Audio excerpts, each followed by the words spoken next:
ശബരിമല സ്വർണ്ണമോഷണത്തിൽ ഇന്നും സംസ്ഥാനത്ത് പ്രതിഷേധം. മുഖ്യമന്ത്രിയുടെ ഔദ്യോഗിക വസതിയായ ക്ലിഫ് ഹൌസിലേക്ക് ബിജെപി പ്രതിഷേധ മാർച്ച് നടത്തി. പത്തനംതിട്ടയിലും കൊട്ടാരക്കരയിലും യുവമോർച്ചയും ആലപ്പുഴ ഹരിപ്പാട് യൂത്ത് കോൺഗ്രസും തിരുവിതാംകൂർ ദേവസ്വം ബോർഡിനെതിരെ പ്രതിഷേധ മാർച്ച് നടത്തി.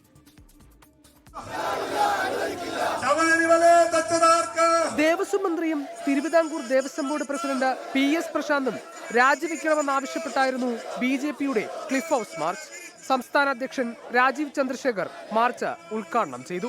കഴിഞ്ഞ 30 കൊല്ലം ദേവസ്വം ബോർഡിൽ നടന്ന കാര്യങ്ങളെ കുറിച്ച് ഒരു സെൻട്രൽ ഇൻവെസ്റ്റിഗേറ്റീവ് ഏജൻസി അന്വേഷിക്കണം. അത് സംസ്ഥാന സർക്കാർ ചെയ്യില്ലെങ്കിൽ ഞങ്ങൾ അതിന് ഇടപെട്ട് അത് ഗവൺമെന്റ് ഓഫ് ഇന്ത്യയിൽ സംസാരിച്ച് അത് ചെയ്യിപ്പിക്കും. പത്തനംതിട്ടയിൽ ദേവസ്വം ഡെപ്യൂട്ടി കമ്മീഷണർ ഓഫീസിലേക്ക് യുവമോർച്ച പ്രവർത്തകർ മാർച്ച് നടത്തി. കൊല്ലം കൊട്ടാരക്കരയിൽ Devaswom assistant commissioner office Yuva Morcha പ്രവർത്തകർ ഉപരോധിച്ചു. ആലപ്പുഴ ഹരിപ്പാട് മുരാരി ബാബുവിന്റെ ഓഫീസിലേക്ക് യൂത്ത് കോൺഗ്രസ് പ്രവർത്തകർ നടത്തിയ മാർച്ചിൽ അപ്രതീക്ഷിത സംഭവങ്ങളുണ്ടായി. പ്രതിഷേധത്തിനിടെ ബാരിക്കേഡ് കെട്ടിയിട്ട വൈദ്യുതി പോസ്റ്റ് ഒടിഞ്ഞു. അതുവരെ നേർക്കുനേർ നിന്ന പോലീസും പ്രവർത്തകരും ചേർന്ന് 1 മണിക്കൂറോളം പോസ്റ്റ് താങ്ങി നിർത്തി.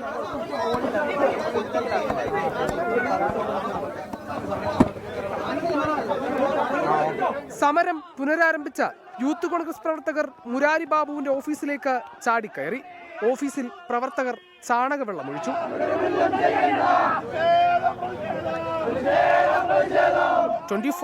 തിരുവനന്തപുരം. ലോകത്തെവിടെയായാലും ഏത് സമയത്തും 24 വാർത്തകളും ഓഗ്മെന്റഡ് റിയാലിറ്റി പാക്കേജുകളും എക്സ്പ്ലെയിനറുകളും വിശദമായി കാണാൻ ഞങ്ങളുടെ യൂട്യൂബ് ചാനൽ നിങ്ങൾക്ക് സബ്സ്ക്രൈബ് ചെയ്യാം.